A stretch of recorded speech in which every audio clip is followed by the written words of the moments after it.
ভালো করেই জানতেন মক্কায় আল্লাহর রাসূলের আগমন হবে, তবুও ওনারা অস্বীকার করেন, কারণ ওনারা ইবনে উবাইকে সমর্থন করে রাজা বানাতে চেয়েছিলেন। কিন্তু পরে বুঝতে পেরেছে আপনি আল্লাহর রাসূল।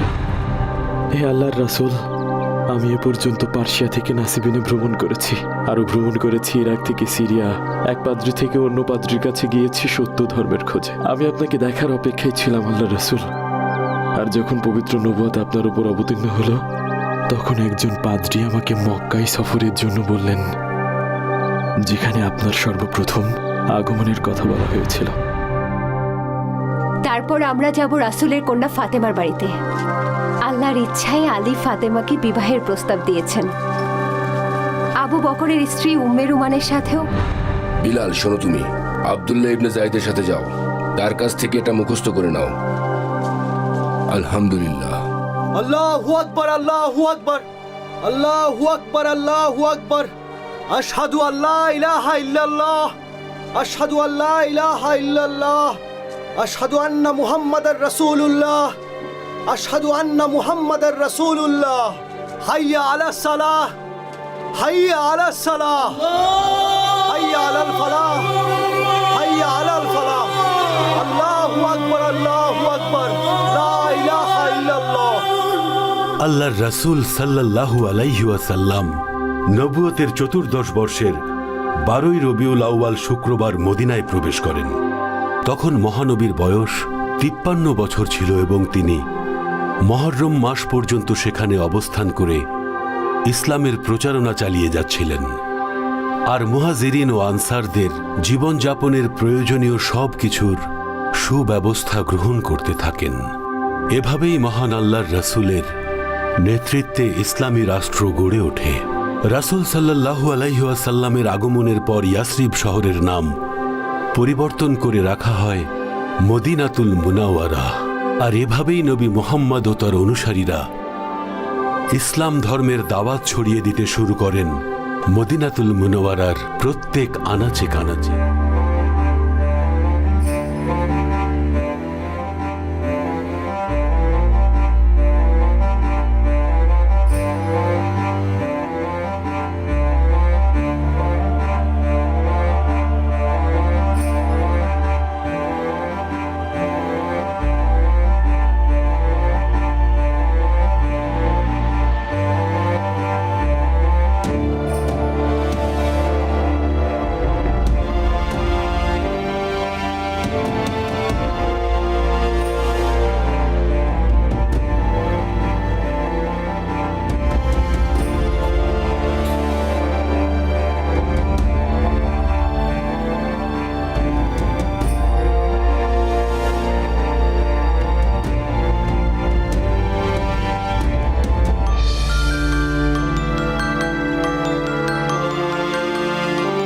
কাফেলা থামাও।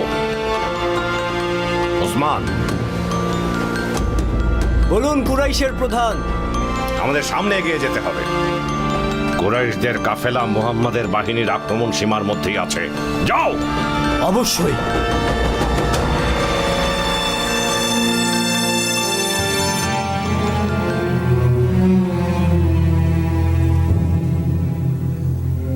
কারা আপনারা? আমি উবাইদা ইবনুল হারিস ইবনে আব্দুল মুত্তালিব, আর ও সাদ ইবনে আবি ওয়াক্কাস। আর ওনারা হলেন মুহাজিরিন মুসলিমগণ, যাদেরকে আপনারা অত্যাচার করে মক্কা থেকে বের করে দিয়েছিলেন। রাসূল সাল্লাল্লাহু আলাইহি ওয়াসাল্লামের নির্দেশে আমরা কাফেলা আক্রমণ করতে এসেছি, যেমনি ভাবে আপনারা মুসলমানদের ঘরবাড়ি লুট করেছিলেন। শুনুন উবাইদা, কাবার রবের কসম, আমার মনে হচ্ছে না আপনি এখানে যুদ্ধ করতে এসেছেন। আমি আশা করছি আপনি আমাদেরকে কাফেলা শহর নিরাপদে যেতে দেবেন। আমরা মৃত্যুর আগ পর্যন্ত এই কাফেলাকে রক্ষা করে যাব। চারপাশে একবার তাকিয়ে দেখুন আমরা সংখ্যায় কত বেশি। কোথায় যাচ্ছ? শুনুন আকরিমা, এনারা মিকদাদ ইবনে আমর আর উতবাহ ইবনে গাজওয়ান। তারা আমাদের মুসলিম ভাই, তাই সাবধান করছি, তাদেরকে রক্ষা করতে আমাদের মৃত্যু হলেও আপনাদের হাতে কখনোই তাদেরকে তুলে দেব না। আমাদের কাফেলা নিয়ে চলে যেতে দিন। বিনিময়ে মিগদাদ আর গাজওয়ানকে দেব। ঠিক আছে আকরিমা, আমরা মেনে নিলাম।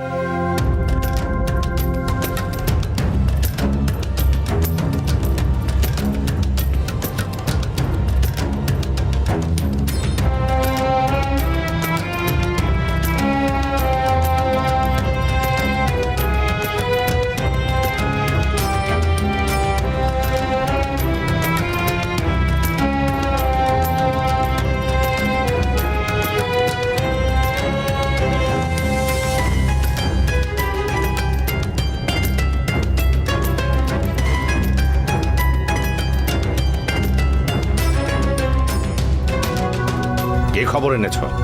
কুরাইশ প্রধান হামজা ইবনে আব্দুল মুত্তালিবের নেতৃত্বে একদল মুসলিম সেনা আমাদের দিকে আসছে। ওই মুহাম্মদ তাহলে তার সাহাবীদের ওদেরকে পর্যবেক্ষণ করতে পাঠাচ্ছে। আমার মনে হয় তারা কাফেলায় আক্রমণ করতে চাচ্ছে।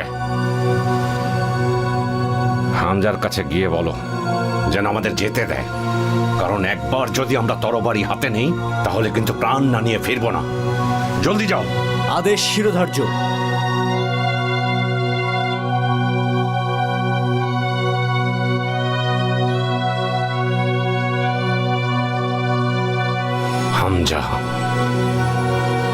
হামজা তাদের নেতৃত্ব দিচ্ছে, সেটা ভাবতেই আমার কষ্ট হচ্ছে।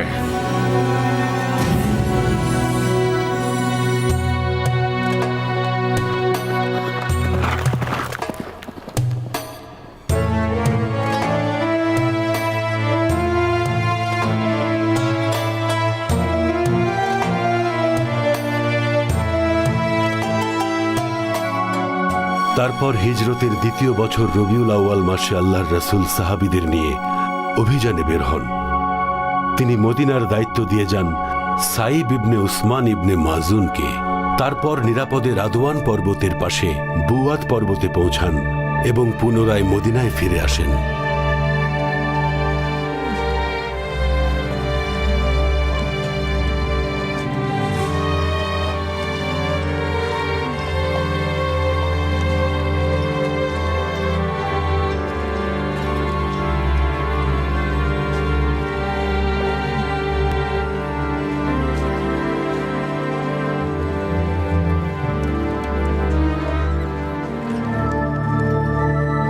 তারপর তিনি আসামের দিকে যাত্রা শুরু করেন এবং কুরাইশদের এক কাফেলা আটক করার উদ্দেশ্যে ইয়োনোবা উপত্যকায় গিয়ে ঘাঁটি স্থাপন করেন এবং জুমাদা মাস পর্যন্ত সেখানে অবস্থান করেন। এরপর বনি মুদলিজ আর তাদের সহযোগীদের সাথে মৈত্রী স্থাপন করে শত্রুদের সাথে কোনো যুদ্ধ না করেই ফিরে আসেন।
সে বছরটা আল্লাহর রাসূল সাল্লাল্লাহু আলাইহি ওয়াসাল্লামের ইসলাম ধর্ম প্রচার ও প্রচারণা অভিযানে পরিপূর্ণ ছিল।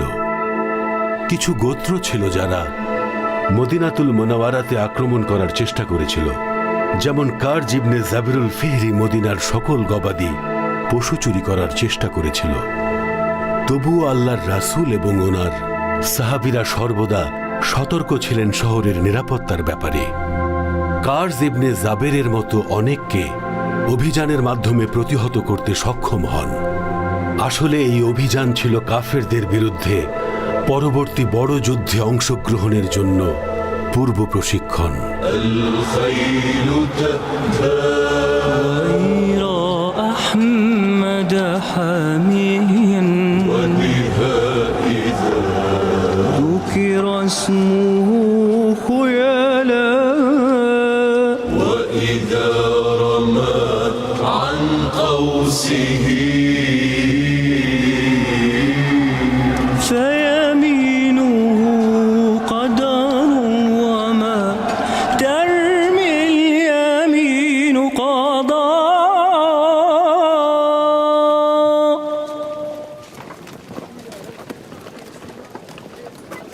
শুনুন মুসলিম ভাইয়েরা, আল্লাহ রাসূল সাল্লাল্লাহু আলাইহি ওয়াসাল্লাম আমাকে পত্র দিয়ে পাঠিয়েছেন। তিনি বলেছেন আমরা যেন পত্রটা দুদিন পর পড়ি। আল্লাহর রাসূল লিখেছেন, এই পত্র পড়া মাত্রই তোমরা মক্কার তায়েফের মাঝামাঝি স্থান নাখলার উদ্দেশ্যে রওনা হবে। সেখানে কুরাইশের উদ্দেশ্য সম্পর্কে খবরাখবর নিবে। অবশ্যই আমরা আপনার কথা মেনে চলব। শোনো মুসলিম ভাইয়েরা, আল্লাহ রাসূল সাল্লাল্লাহু আলাইহি ওয়াসাল্লাম আদেশ করেছেন আমি যেন কাউকে আমার সাথে যেতে জোর না করি। তাই যার ইচ্ছা আমার সাথে যেও। আমরা রাসূলের আদেশ মানব। আমরা আল্লাহ রাসূলের আদেশ অবশ্যই মানব।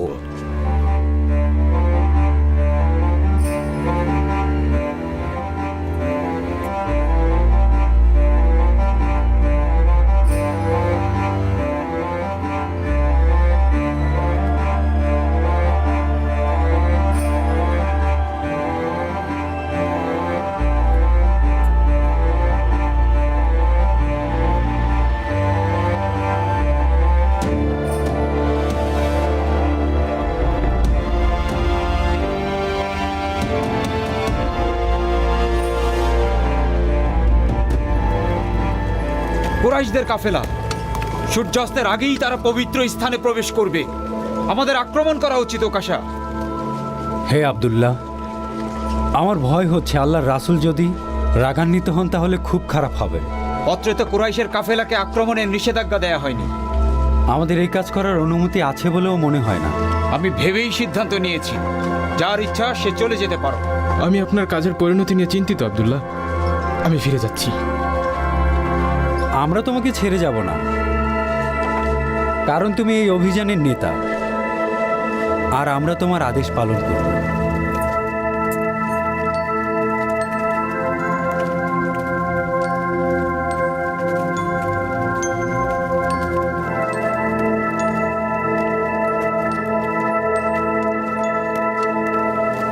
এখানে এরা কারা? ইবনে হাদ্রামি?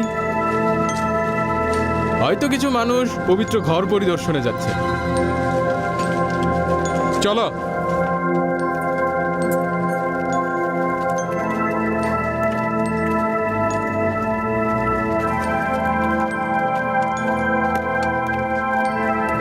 ওরা কাবার দিকে যাচ্ছে। ওদেরকে এখন আক্রমণ না করলে কিছুক্ষণের মধ্যেই ওরা পবিত্র স্থানে পৌঁছে যাবে। আর আমরা যদি তাদের হত্যা করি তাহলে তা পবিত্র মাসে করা হবে, তাই আমরা এখন নিরুপায়। আল্লাহর শপথ, ওরা কেউ পালাতে পারবে না।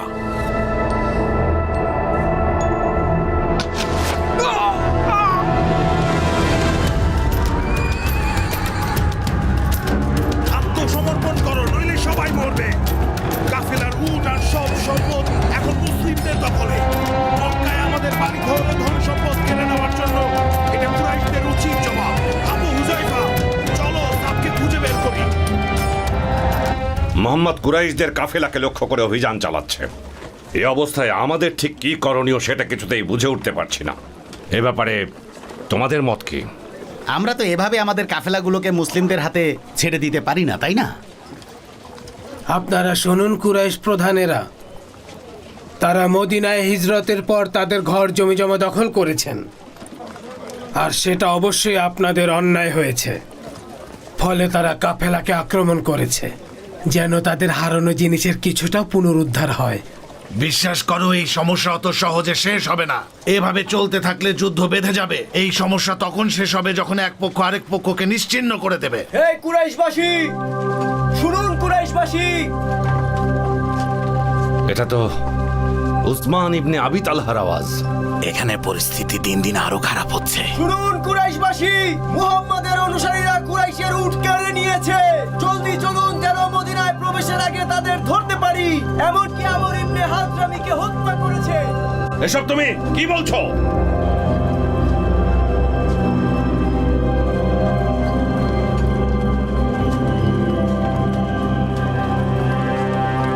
আব্দুল্লাহ, আমার মনে হয় কুরাইশরা এখনো আমাদের পেছনে আছে।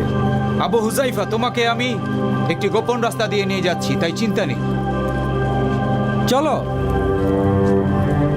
আমরা আল্লাহ রসুলের নির্দেশ অমান্য করলাম।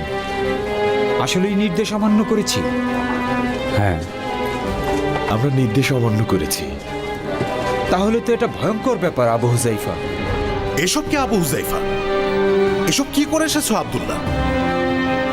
এটা কুরাইশদের কাফেলা, নাকলার অভিযানে আটক করেছি। তোমরা কি এসবের নির্দেশ পেয়েছিলে? আমরা তাদের সাথে যুদ্ধ করব যতক্ষণ না তারা তোমার ভাতিজাকে আমাদের হাতে তুলে দেবে। তারা কি ভুলে গেছে যে তাদেরও এই মক্কাই থাকতে হবে? আব্দুল্লাহর তোর সঙ্গীরা কোথায় এখন?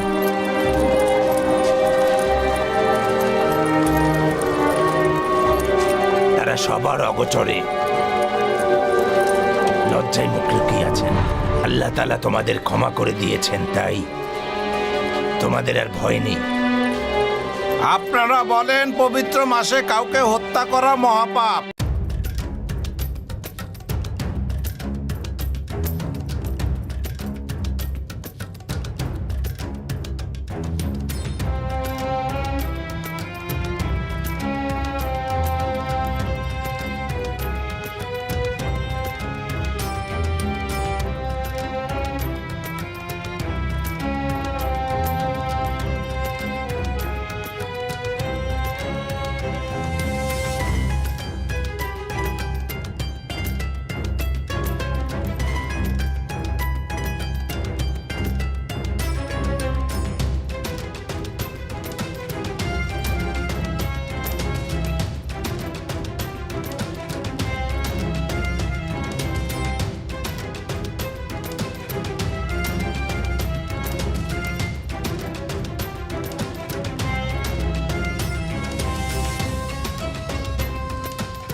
এখানে এরা কারা ইবনে হাদ্রামি? হয়তো কিছু মানুষ পবিত্র ঘর পরিদর্শনে যাচ্ছে। চলো।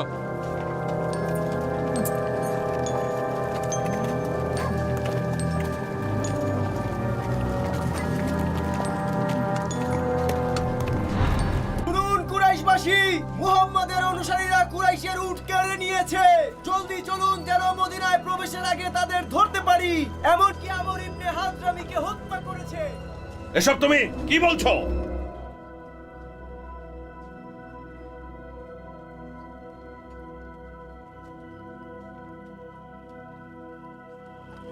আব্দুল্লাহ, আমার মনে হয় কুরাইশরা এখনো আমাদের পেছনে আছে। আবু হুজাইফা, তোমাকে আমি একটি গোপন রাস্তা দিয়ে নিয়ে যাচ্ছি, তাই চিন্তা নেই। চলো।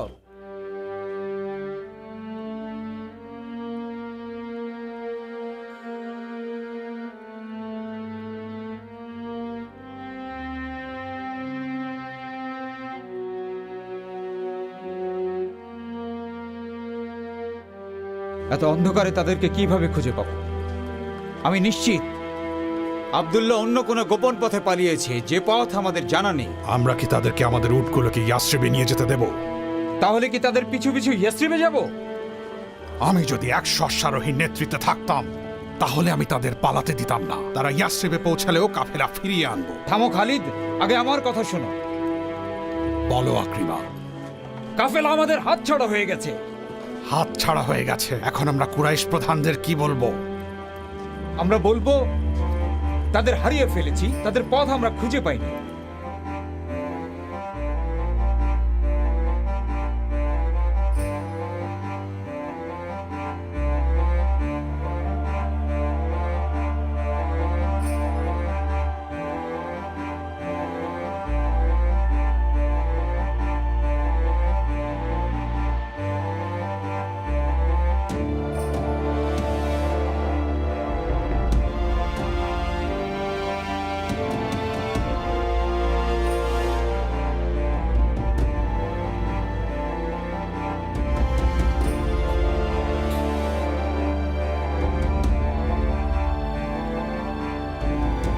আমি ভেবেছিলাম ভোরবেলায় মদিনায় পৌঁছাবো, যাতে আল্লাহর রাসূলের মসজিদে নামাজ পড়তে পারি। আমারও আল্লাহর রাসূলের সাথে দেখা করতে ভয় লাগছে। আমি তোমার থেকেও বেশি ভয় পাচ্ছি। আমরা আল্লাহ রসুলের নির্দেশ অমান্য করলাম। আসলেই নির্দেশ অমান্য করেছি। হ্যাঁ, আমরা নির্দেশ অমান্য করেছি। তাহলে তো এটা ভয়ঙ্কর ব্যাপার আবু হুযাইফা। তাছাড়া এটাও জানি না সাদ ইবনে আবি ওয়াক্কাস আর উতবা ইবনে গাজওয়ান কোথায়।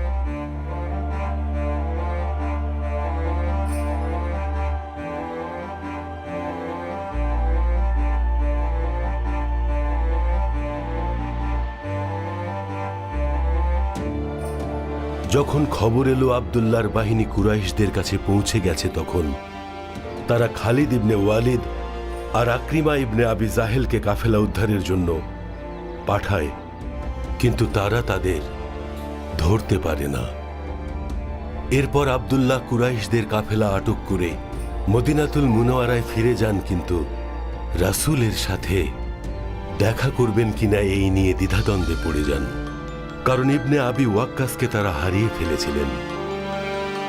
এসব কি আবু হুযাইফা? এসব কি করে এসেছো আব্দুল্লাহ? এটা কুরাইশদের কাফেলা, নাখলার অভিযানে আটক করেছি।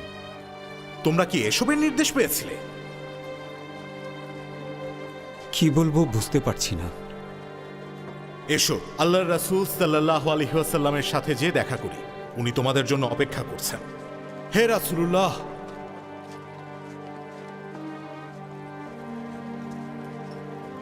আসসালামু আলাইকুম ইয়া রাসূলুল্লাহ। আসসালামু আলাইকুম ইয়া রাসূলুল্লাহ। আসসালামু আলাইকুম ইয়া রাসূলুল্লাহ। আল্লাহর রাসূল সাল্লাল্লাহু আলাইহি ওয়াসাল্লাম জিজ্ঞেস করেছেন, তোমরা অভিযানে কি করে এসেছো? আপনার পত্র পড়ার আগে আমরা পূর্বের স্থানেই ছিলাম। তারপর আমরা নাখলার দিকে রওনা হই, আর সেখানে কুরাইশদের কাফেলা দেখতে পাই। আর তারপর কি আব্দুল্লাহ? আমরা নওফেল ইবনে আবদুল্লাহকে আটক করতে পারিনি। ওসমান ইবনে আবদুল্লাহ মাকজুমি, আবুল হাকাম ইবনে কায়সানকে আমরা আমাদের সাথে বন্দি করে নিয়ে এসেছি। তারপর কথা বলো আব্দুল্লাহ, তারপর কি? ওয়াকিদ আল তামিমি তীর নিক্ষেপ করে আমর ইবনুল হাদরামিকে হত্যা করেছে।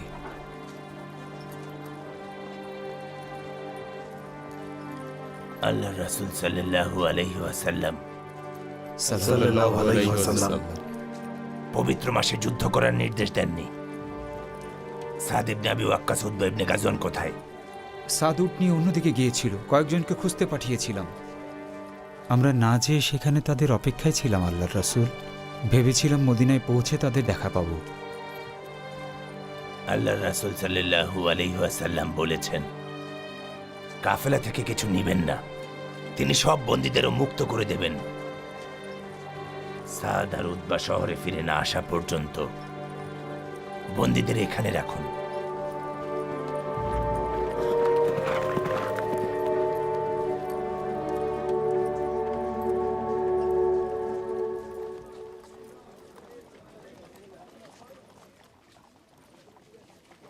আল্লাহ রাসূল তোমাদেরকে কি বলেছেন? আমরা ভুল করেছি ভাই, আমরা ভুল করেছি। কি হয়েছে? এসব কেন বলছো? রাসূলের নির্দেশ অমান্য করেছি। তিনি পবিত্র মাসে যুদ্ধ করতে বারণ করেছিলেন। আমরা কুরাইশদের কাফেলা আটক করে একজনকে হত্যা করেছি। আল্লাহ রাসূল সাল্লাল্লাহু আলাইহি ওয়াসাল্লামের আদেশ অমান্য করা তোমাদের উচিত হয়নি। সাল্লাল্লাহু আলাইহি ওয়াসাল্লাম। সত্যি হতাশাজনক।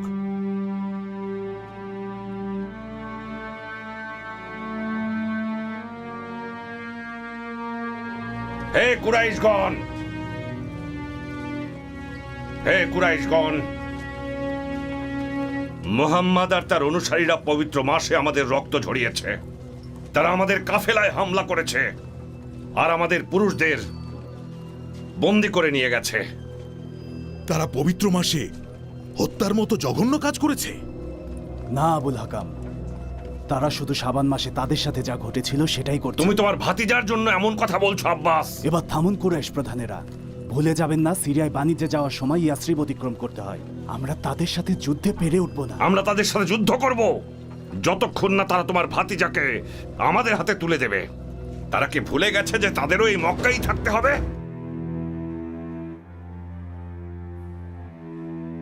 আপনি হাসছেন কেন ইবনে আক্তাব? কাহিনী তো জমে উঠেছে। কিসের কাহিনী ইবনে আক্তাব? মোহাম্মদ আর তার সাহাবীদের কাণ্ড কারখানা দেখেছো? এই নিয়ে আপনার এত আগ্রহ কেন হওয়াই? তাদের বাড়ি থেকে তাড়িয়ে দিয়ে, জিনিসপত্র সব বিক্রি করে, বাড়ি দখল করে তাদের উপর এত সব ভয়ঙ্কর অত্যাচার করার পর এসব কি নবী মোহাম্মদের সাহাবীরা যা করছে তার থেকেও কি অনেক বেশি ভয়ঙ্কর না? তুমি তাকে নবী বলছো? আপনি জানেন যে তিনি একজন নবী ও আল্লাহর প্রিয় রাসূল। আপনি তাকে চারিত্রিক বৈশিষ্ট্য আর তার উপর প্রেরিত আল্লাহর বাণী দ্বারাই চিহ্নিত করেছেন। তারপরও আপনি হিংসা করে তার নবুয়তকে অস্বীকার করছেন ইবনে আক্তাব। আল্লাহর শপথ, নবীকে সমর্থন করুন, অকৃতজ্ঞ হবেন না। বাদ দাও, চারপাশটা উপভোগ করতে দাও। দেখো তুমি, মোহাম্মদ আর কুরাইশদের মধ্যে যুদ্ধ ঘনিয়ে আসছে। মুহাম্মদ মক্কার প্রধানদের সামনে দাঁড়ানোর সাহসই পাবে না। এসব নিয়ে আপনি এত আনন্দিত কেন ইবনে আক্তাব? আমাদের কিছু জ্যোতিষী বলেছেন এখানে শীঘ্রই যুদ্ধ ঘনিয়ে আসছে, আর সেটার ফল হবে মুহাম্মদ আর তার নির্বোধ অনুসারীদের একদম বিপক্ষে। খুব তাড়াতাড়ি তার ধ্বংস দেখবে। আপনি বিভ্রান্ত ইবনে আক্তাব। আল্লাহ তাআলা ওনার নবীকে কখনো ব্যর্থ করবেন না, সচক্ষে দেখবেন সেটা।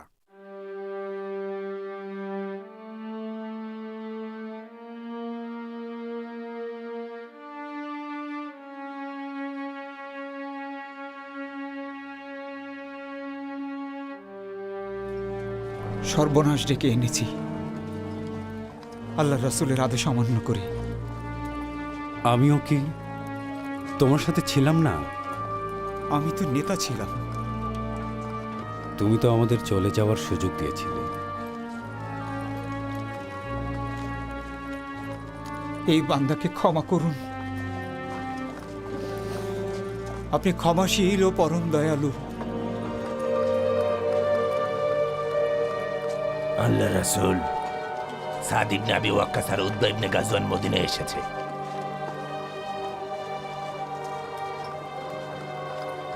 শুনুন হে মুসলিমগণ,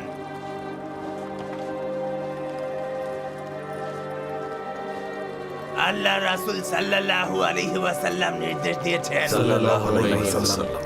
বন্দীদের মুক্তি দিতে, রক্ষীদের দিয়ে বন্দীদের বাড়ি পৌঁছে দিতে। ভাই যাইদ, কি হয়েছে? ভালো করেছো সাদ। আব্দুল্লাহ ও তার সঙ্গীরা যা করেছে তা তুমি করনি। আব্দুল্লাহ অনেক বড় অন্যায় করেছে। লা হাওলা ওয়ালা কুওয়াতা ইল্লা বিল্লাহ, লা হাওলা ওয়ালা কুওয়াতা ইল্লা বিল্লাহ। আব্দুল্লাহর তোর সঙ্গীরা কোথায় এখন?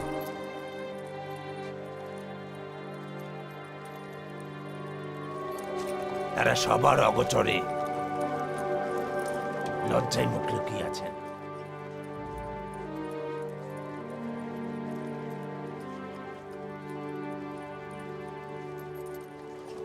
শোনো আবু সুফিয়ান, সতর্ক হয়ে চলাফেরা করো, কারণ মুহাম্মাদের সাহাবীরা তোমাকে অনুসরণ করছে। তুমি আমাদের কাফেলার নেতৃত্ব দাও। তোমরাও নিরাপদে থাকো আবুল হাকাম। আশা করি কাফেলা থেকে অনেক মুনাফা অর্জন করে আসবেন।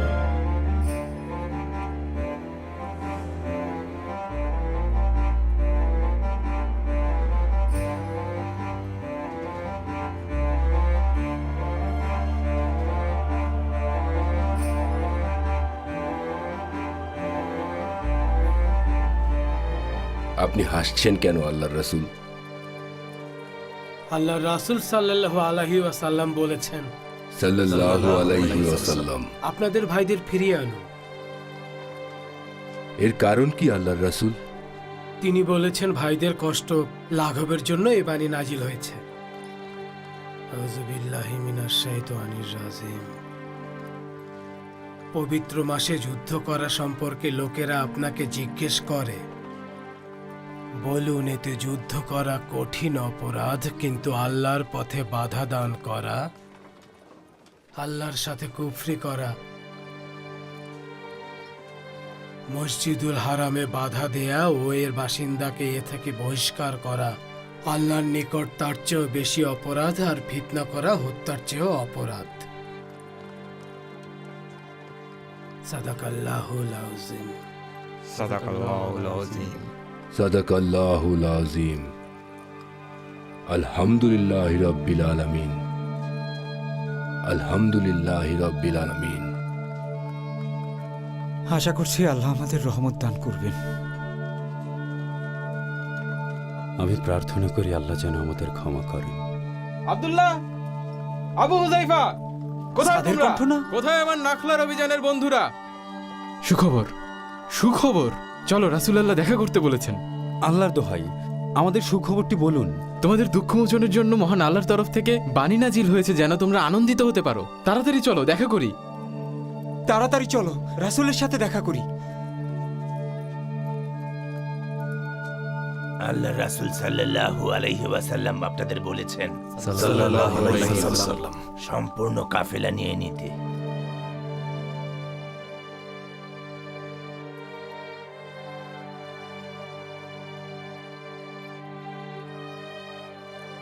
আমার পিতামাতা ইসলামের জন্য জীবন বিসর্জন দিয়েছেন। আমি কখনই আপনার অবাধ্য হব না। আল্লাহর রাসূল আমাদের ক্ষমা করে দিন। মহান আল্লাহ তাআলা তোমাদের ক্ষমা করে দিয়েছেন, তাই তোমাদের আর ভয় নেই। আপনারা বলেন পবিত্র মাসে কাউকে হত্যা করা মহাপাপ। এর চেয়ে বড় পাপ যখন বিজ্ঞ ব্যক্তি সত্যকে চিনতে পারে এই না। কবিতার মানে কি? আল্লাহর রাসূল হাসানকে বলতে বলেছেন,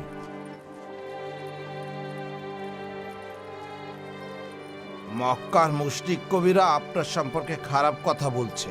যদিও আপনি বিশ্বের শ্রেষ্ঠ মানব, এমনকি মুসলমানদের সম্মান ক্ষুণ্ণ করার চেষ্টা করছে। আমি আমার কবিতার মাধ্যমে তাদের আক্রমণ করব, কারণ সেই কবিদের মুখ আমি বন্ধ করতে চাই রাসূলুল্লাহ। আর সিয়াম পালন কল্যাণকর যদি তোমরা জানো। সাদাকাল্লাহুল আযীম।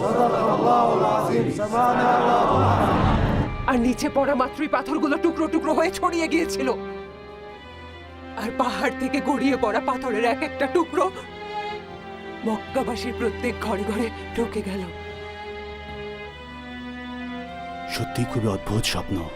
এটা গোপন রেখো, আর এ বিষয়ে তুমি কখনো কারো সাথে আলোচনা করো না। সতর্ক থাকা বুদ্ধিমানের কাজ, আর আপনি একজন বুদ্ধিমান ব্যক্তি। এসব তোষামতি কথা অন্যদের জন্য কিছু রেখে দাও। আমরা সবাই তোষামোদি করে, তাই আমিও একটু করলাম আর কি।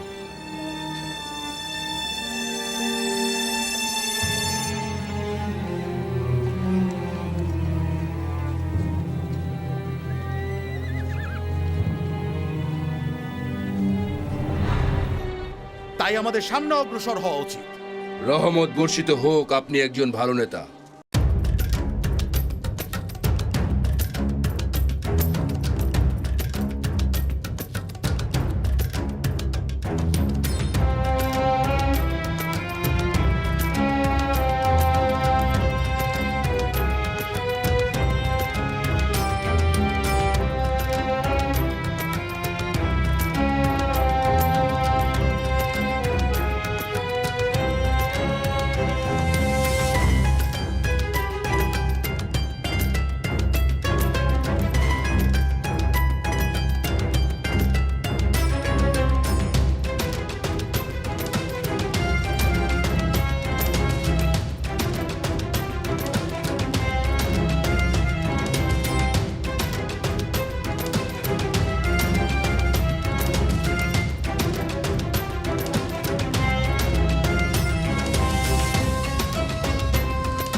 আমরা আল্লাহ রসুলের নির্দেশ অমান্য করলাম? আসলেই নির্দেশ অমান্য করেছি। হ্যাঁ, আমরা নির্দেশ অমান্য করেছি। তাহলে তো এটা ভয়ঙ্কর ব্যাপার আবু হুজাইফা। এসব কি আবু হুজাইফা? এসব কি করে এসেছো আব্দুল্লাহ? এটা কুরাইশদের কাফেলা, নাকলার অভিযানে আটক করেছি। তোমরা কি এসবের নির্দেশ পেয়েছিলে? আমরা তাদের সাথে যুদ্ধ করব যতক্ষণ না তারা তোমার ভাতিজাকে আমাদের হাতে তুলে দেবে। তারা কি ভুলে গেছে যে তাদেরও এই মক্কাই থাকতে হবে? আব্দুল্লাহর তোর সঙ্গীরা কোথায় এখন?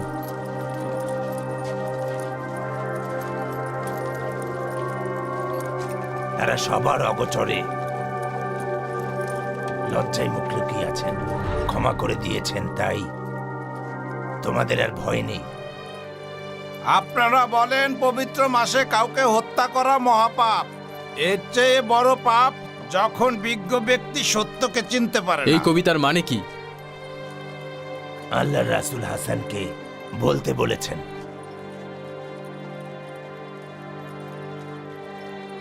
মক্কার মুশরিক কবিরা আপনার সম্পর্কে খারাপ কথা বলছে, যদিও আপনি বিশ্বের শ্রেষ্ঠ মানব, এমনকি মুসলমানদের সম্মান ক্ষুণ্ণ করার চেষ্টা করছে।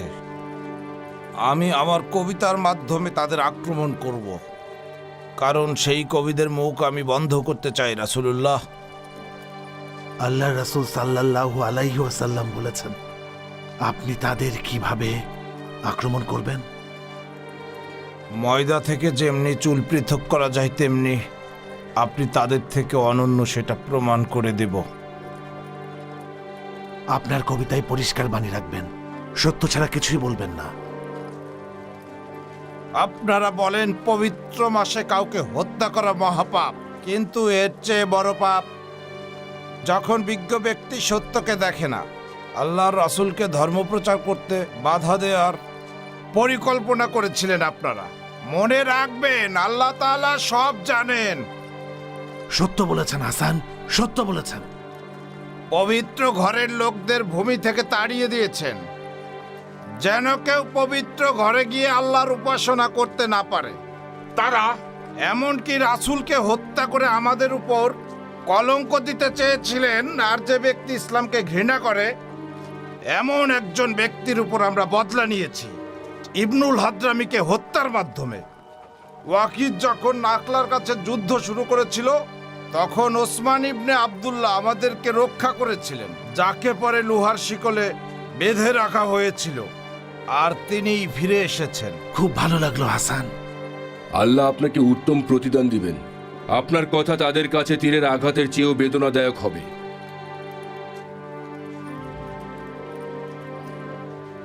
আপনারা বলেন পবিত্র মাসে কাউকে হত্যা করা মহাপাপ। শুনুন সকল মুসলিমগণ, মদিনায় আল্লাহ রাসূলের হিজরতের এই দ্বিতীয় বছর থেকে সবার জন্য সিয়াম পালন করা বাধ্যতামূলক করা হয়েছে। আউযুবিল্লাহি মিনাশ শাইতানির রাজিম, বিসমিল্লাহির রহমানির রহিম।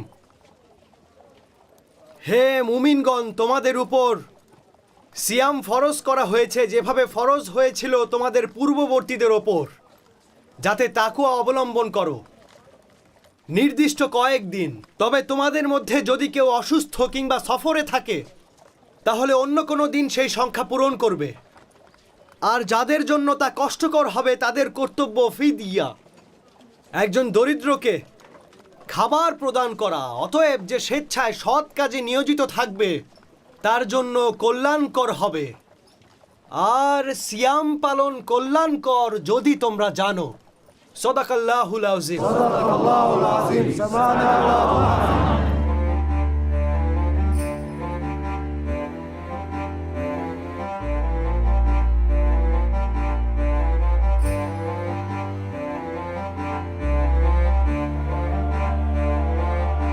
শুনুন সবাই, আমি আবু সুফিয়ান ইবনে হারব। আমি কাফেলার নিরাপত্তা নিয়ে ভয় পাচ্ছি, তাই আমাদের মধ্য থেকে কিছু লোককে সামনে খবর আনার জন্য পাঠাচ্ছি। যদি তারা মুহাম্মদের বাহিনী সম্পর্কে কিছু জানতে পারে তাহলে আমাকে জানাবে, তখন কাফেলাকে নিরাপদ স্থানে নিয়ে যাব। রক্ষীরা আরো সতর্ক হন। মক্কা থেকে সিরিয়া পর্যন্ত পুরো বাণিজ্যের সম্পদ এই কাফেলায় আছে।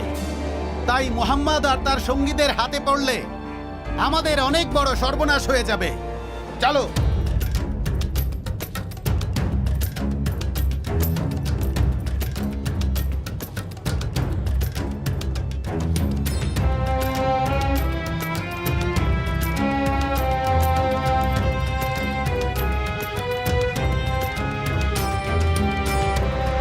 শুনুন মুসলিমগণ,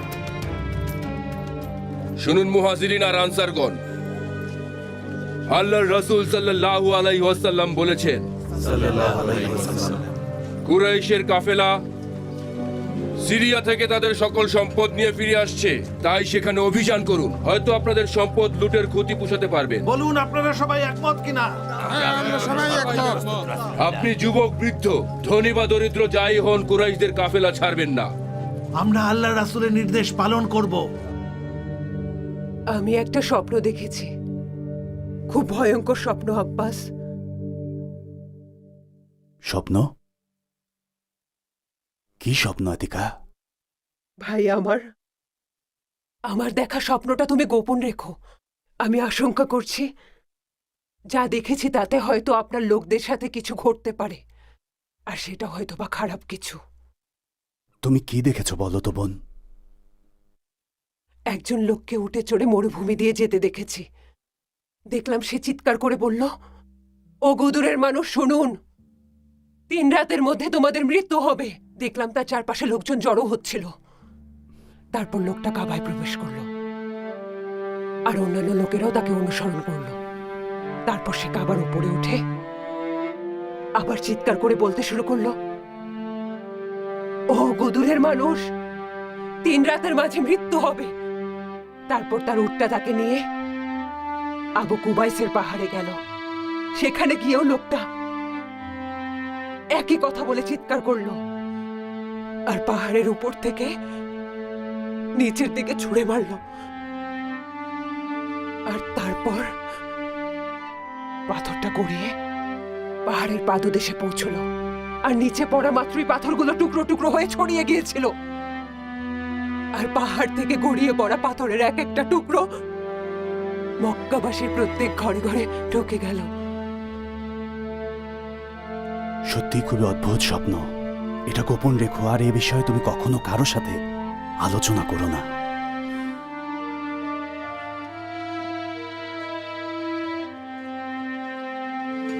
আব্বাস, আপনার সাথে অনেকদিন কথা হয় না। আপনার সাথে গল্প করতে ভালো লাগে। আমারও ভালো লাগে আব্দে শামস। এত চিন্তিত দেখাচ্ছে কেন? একটা স্বপ্ন নিয়ে চিন্তিত। কি স্বপ্ন নিয়ে? না না না না, আমার কাছে গোপন করবেন না, কারণ আমি স্বপ্নের ব্যাখ্যা দিতে পারি আব্বাস। আপনি এখন আমাকে কথা দিন উদ্বা, কথাটা গোপন রাখবেন। ঠিক আছে।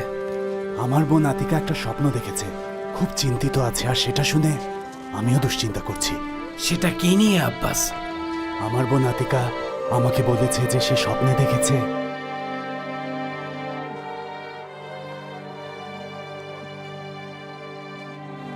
শুনুন মুসলিমগণ, আল্লাহর রাসূল সাল্লাল্লাহু আলাইহি ওয়াসাল্লাম নির্দেশ দিয়েছেন 3 জন করে পালাক্রমে উটের পিঠে চড়তে, কারণ এতে করে কারোরই পুরোটা পথ পায়ে হেঁটে অতিক্রম করতে হবে না। এভাবেই বদর প্রান্তরে পৌঁছাবো। আল্লাহু আকবার, আল্লাহু আকবার, আল্লাহু আকবার, আল্লাহু আকবার। যুদ্ধের অনুমতি দেওয়া হলো তাদেরকে যাদের উপর জুলুম করা হয়েছে, কারণ তারা অত্যাচারিত, আর আল্লাহ নিশ্চয়ই অত্যাচারিতদেরকে সবসময় সাহায্য করতে সক্ষম। তাদেরকে তাদের বাড়িঘর হতে অন্যায়ভাবে বহিষ্কৃত করা হয়েছে শুধু এ কারণে যে তারা বলে আমাদের প্রতিপালক আল্লাহ। আল্লাহ যদি মানব জাতির এক দলকে অন্য দল দ্বারা প্রতিহত না করতেন, তাহলে বিধ্বস্ত হয়ে যেত খ্রিস্টান উপাসনালয় স্থান, গির্জা, ইহুদিদের উপাসনালয় এবং মসজিদ সমূহ, যাতে অধিক স্মরণ করা হয় আল্লাহর নাম। আর আল্লাহ নিশ্চয়ই তাকে সাহায্য করেন যে নিজেকে সাহায্য করেন। আল্লাহ নিশ্চয়ই সর্বশক্তিমান, চরম পরাক্রমশালী।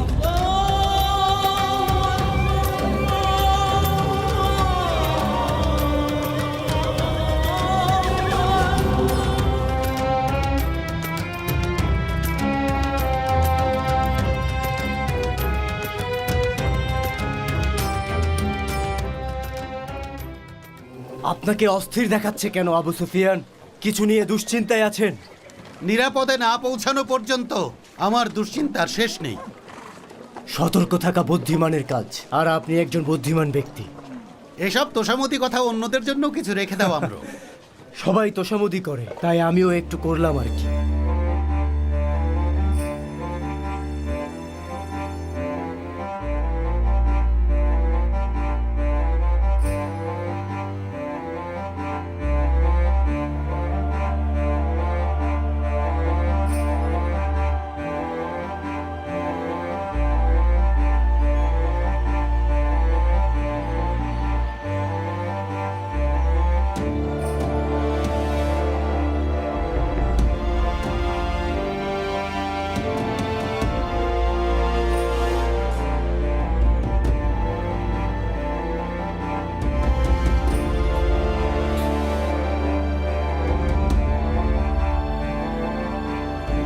এই যে আব্বাস, কি হয়েছে আবুল হাকাম?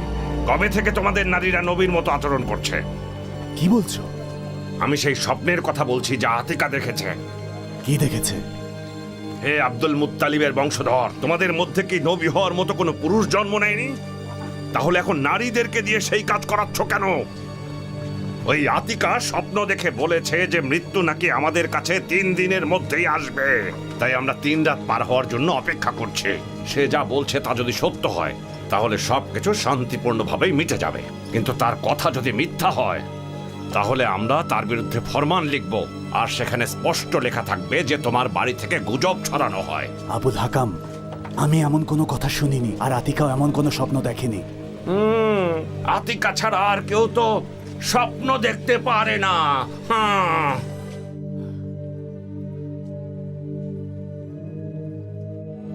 রমজান মাসে আল্লাহর রাসূল সাল্লাল্লাহু আলাইহি ওয়াসাল্লাম অনেক স্থানে যাত্রা করেন ইসলাম প্রচারের জন্য।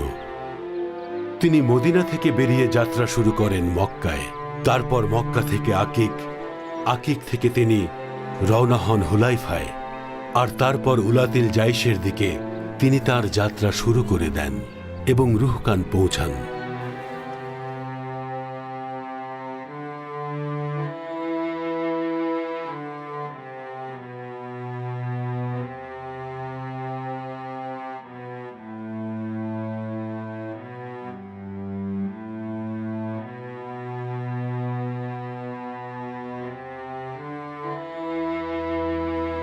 শুনুন মুসলমানগণ, আল্লাহর রাসূল সাল্লাল্লাহু আলাইহি ওয়াসাল্লাম তিনি বলেছেন কুরাইশদের কাফেলার খবর তিনি পেয়েছেন। এখন আপনারা কি করতে চান? ইয়া রাসূলুল্লাহ, আমি বলি যে আমরা আগে তাদের অবস্থান নিশ্চিত করি, এরপর আপনি যা নির্দেশ করবেন তাই করব। এতে আমরা মৃত্যুর মুখোমুখি হলেও সমস্যা নেই। হে আল্লাহর রাসূল, কুরাইশ গোত্রের লোকেরা আমাদের উপর অত্যাচার করেছে, ঘর বাড়ি থেকে তাড়িয়ে দিয়েছে, তাই আমার মতামত কুরাইশদের কাফেলায় আক্রমণ করে তাদের হত্যা করা উচিত আর তাদের সম্পদ লুট করা উচিত। শুনুন রাসূলুল্লাহ, আল্লাহ আপনাকে যা আদেশ দিয়েছেন তাই করুন। আল্লাহর শপথ, আমরা আপনার পাশে থাকব। ইসরায়েলের লোকদের মতো বেঈমানি করব না। তারা বলেছিল তুমি আর তোমার সৃষ্টিকর্তা যুদ্ধ করো, আমরা এখানে অপেক্ষা করি। আমরা বলবো আল্লাহর আদেশে আপনি যুদ্ধ করতে গেলে আমরা আপনার পাশে আছি। আপনি যদি বারাকাল গিমাদের দিকে অগ্রসর হন তবে আপনার সাথে আমরাও বিজয় অর্জন না করা পর্যন্ত লড়াই করব। আল্লাহর রাসূল সাল্লাল্লাহু আলাইহি ওয়াসাল্লাম বলেছেন, শুনুন মিকদাদ, আপনি একজন ভালো মানুষ। শুনুন মুসলিমগণ, রাসূল সাল্লাল্লাহু আলাইহি ওয়াসাল্লাম বলেছেন সকলকে পরামর্শ দিতে। আমার কিছু বলার আছে হে আল্লাহ রাসূল। ঠিক আছে, আপনি বলুন স্যার। রাসূল সাল্লাল্লাহু আলাইহি ওয়াসাল্লাম বলেছেন তিনি আপনার মতামত শুনতে চান। হে আল্লাহর রাসূল, আপনার উপর আমাদের পূর্ণ বিশ্বাস আছে। আপনার উপর অবতীর্ণ হওয়া বাণীর উপর ঈমান এনেছি এবং সাক্ষ্য দিয়েছি আপনি সত্য নিয়ে এসেছেন। আমরা আমাদের কথা রেখেছি আর আপনার আনুগত্য করার অঙ্গীকার করেছি, তাই আপনি যা সিদ্ধান্ত নেন না কেন আমরা সাথে আছি। আল্লাহর শপথ, আপনি সমুদ্রে গেলেও আমরা সাথে যাব। শত্রুদের মোকাবেলা করতে আমরা ভয় পাই না। যুদ্ধে যোদ্ধাদের ধৈর্য প্রমাণিত হয়, যুদ্ধকালীন সময়ে যোদ্ধাদের সততার মাধ্যমে। আল্লাহর ইচ্ছায় আমরা আপনাকে যথাসাধ্য সন্তুষ্ট করার চেষ্টা করে যাব, তাই আমাদের সামনে অগ্রসর হওয়া উচিত। রহমত বর্ষিত হোক, আপনি একজন ভালো নেতা। আল্লাহর রাসূল সাল্লাল্লাহু আলাইহি ওয়াসাল্লাম একদিন যুদ্ধের স্থানটা দেখিয়ে বলেছিলেন, এই স্থানটা মৃত্যুর রক্তাক্ত প্রান্তর হবে, যেখানে আজ নয়তো কাল বদরের যুদ্ধ সংগঠিত হবে। আল্লাহু আকবার। আমাদের বাড়ির পুরুষরা নাকি এখন শুধু নবী হচ্ছে না, নারীরাও নাকি নবী হওয়ার প্রতিযোগিতায় নেমে গেছে। কতটা জঘন্য! শোনো আতিকা, আমি বলে দেইনি। আবুল হাকাম, আবুল হাকাম, কি আশ্চর্য! আল্লাহ লানত তোমার প্রতি যে তুমি আমার থেকে পালিয়ে যাচ্ছ। কুরাইশবাসী কাফেলাকে তাড়া করেছে। এই কুরাইশবাসী, দ্রুত চলুন। আপনাদের সর্বনাশ হবে। আরবদের কাছে বংশের কোনো মর্যাদাই থাকবে না যদি মুহাম্মদ আর তার সাহাবীরা কুরাইশদের কাফেলাকে আক্রমণ করে ফেলে। আর আরবের সবাই আমাদের অগ্রযাত্রার কথা শুনতে পারবে। এভাবে আমরা তাদের এমন ভয় দেখাবো যে আমাদের ভয়ে তারা থরথর করে কাঁপতে থাকবে। যাহারা গোত্র মক্কায় ফিরে এসেছে তাদের কেউই সেনাবাহিনীর কাছে থাকেনি। ওরা সেনাবাহিনীর কাছে থাকেনি। দুটো দল মুহাম্মাদের বিরুদ্ধে যুদ্ধে যোগ দেবে না। তারা হচ্ছে